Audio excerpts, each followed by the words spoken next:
சுங்காய் கிளாங் ஆற்றின் சலோமா பாலத்தின் கீழ் நின்று கொண்டிருந்த போது திடீர் என்று கரை புரண்டோடிய வெள்ளத்தில் அடித்து செல்லப்பட்டதாக நம்பப்படும் 34 வயது கட்டுமான பணியாளர் கே சுரேஷை தேடும் பணி நாளை ஒத்திவைக்கப்பட்டுள்ளது.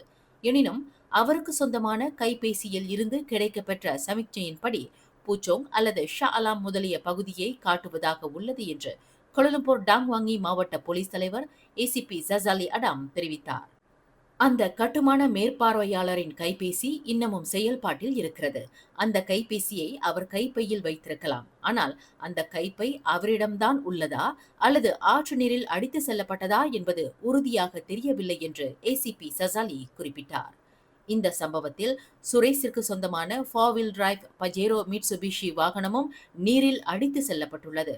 அந்த வாகனமும் இன்னும் கண்டுபிடிக்கப்படவில்லை என்று அவர் குறிப்பிட்டார். தீயணைப்பு மீட்புப் படை, பொது தற்காப்பு படை, போலீஸ் படையின் மோப்ப நாய் பிரிவு என அதிகமான ஆள்பலத்துடன் இன்று சுங்காய் கிளாங் ஆற்றில் சுமார் 20 கிலோமீட்டர் தூரம் வரை தேடுதல் பணி மேற்கொள்ளப்பட்டது. ட்ரோன் போன்ற சாதனங்களும் பயன்படுத்தப்பட்டது.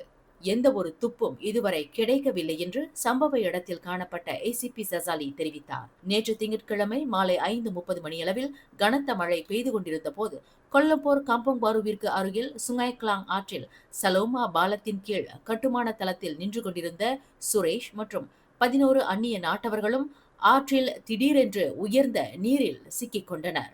தீயணைப்பு மீட்புப் படைக்கு தகவல் அளிக்கப்பட்டு 11 அந்நிய பிரஜைகளும் கயிற்றின் உதவியுடன் காப்பாற்றப்பட்ட வேளையில் தனது வாகனத்தை நகர்த்தும் முயற்சியில் ஈடுபட்டிருந்த சுரேஷ் நீரில் அடித்து செல்லப்பட்டார். மேலும் செய்திகளை தெரிந்து கொள்ள கீழே இருக்கும் பெல் பட்டனை அழுத்துங்கள். உங்கள் மகிழ்ச்சியை வெளிப்படுத்த லைக் மற்றும் ஷேர் செய்யுங்கள். தொடர்ந்து திசைகளோடு இணைந்திருக்க சப்ஸ்கிரைப் செய்யுங்கள்.